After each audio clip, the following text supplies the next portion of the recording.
Os indicadores econômicos são temas de grande interesse para a macroeconomia, pois é através deles que podemos determinar que rumos a economia de um país ou uma região está tomando.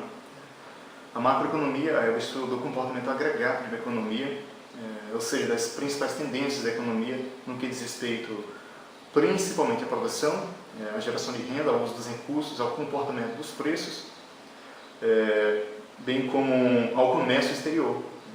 Os objetivos da macroeconomia são principalmente o crescimento da produção e consumo, o pleno emprego, a estabilidade de preços, o controle inflacionário e uma balança comercial favorável.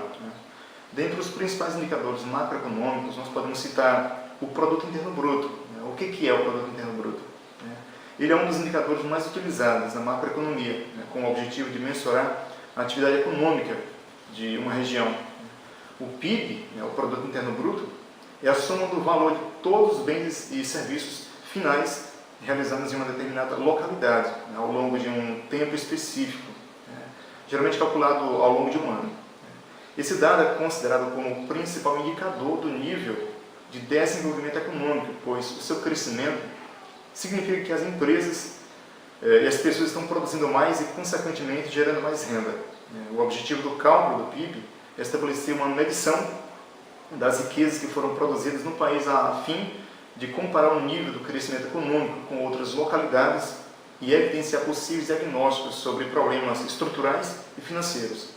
Além disso, o cálculo do PIB fornece informações sobre os diferentes setores, demonstrando aqueles em que há uma maior geração de renda e os que possuem menor peso, além de enunciar eventuais problemas em algumas atividades, demandando ações públicas para corrigir essas dificuldades.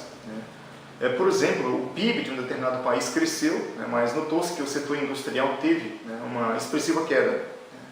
Diante dessa informação, o governo e os especialistas tentarão investigar o problema da produção industrial, analisando dados como o nível de empregos nesse setor, a geração de lucros pelas empresas, entre outras informações.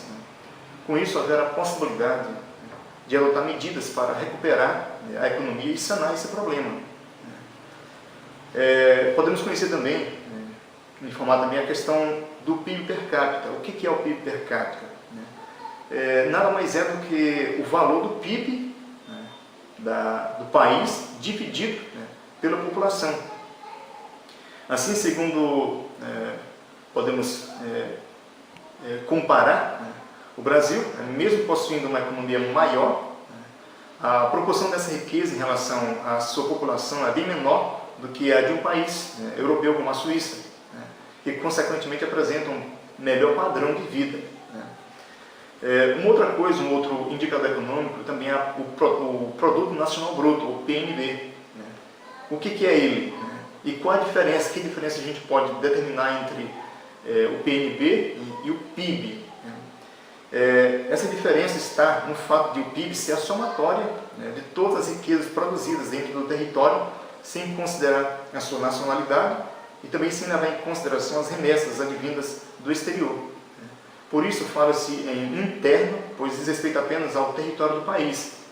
Já o PNB, o Produto Nacional Bruto, não se preocupa com a localidade, e sim com a nacionalidade, já visto que as empresas nacionais que atuam no exterior remetem parte de seus lucros para o seu país de origem. Um outro indicador que podemos citar aqui também é a inflação. O que é a inflação? É o aumento persistente e generalizado no valor dos preços. Quando a inflação chega a zero, podemos dizer que houve uma estabilidade nos preços. Essa inflação pode ser dividida em inflação por demanda, é quando há excesso de demanda agregada em relação à produção disponível. Outro exemplo é a inflação de custos. O que é a inflação de custos? É associada à inflação da oferta. O nível da demanda permanece e os custos aumentam. Com o aumento dos custos ocorre uma retração da produção, fazendo com que os preços do mercado também sofram aumento. Outro exemplo, aliás, exemplos de índices de inflação, nós podemos citar, por exemplo, o IGP, que é o Índice Geral de Preços, o IPA, o Índice de Preços no Atacado, o INPC, Índice Nacional de Preços ao Consumidor, o IPCA, que é o Índice de Preços ao Consumidor Amplo, e o INCC, Índice Nacional de Custos da Construção, dentre outros. Outro indicador econômico, né, podemos citar, é a taxa de desemprego, né, que representa a proporção de pessoas capazes de exercer uma profissão e que procuram um emprego remunerado, mas que por diversas razões não entram no mercado de trabalho, buscam, mas não entram. Também podem estar incluídos na taxa de desemprego aqueles que exercem trabalhos não remunerados. A taxa de desemprego é calculada dividindo-se o número dos trabalhadores desempregados pela população economicamente ativa. Esses são alguns dos principais indicadores macroeconômicos, né, que podemos citar dentre outros. Podemos agora, nesse momento, acompanhar uma reportagem retratando a dinâmica da economia em um evento promovido pela Secretaria da Agricultura da cidade de Pedreiras, aqui no estado do Maranhão. O PIB brasileiro afetado negativamente em vários setores.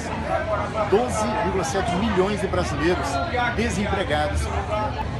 E a economia informal é uma forma de gerar renda para milhões de brasileiros.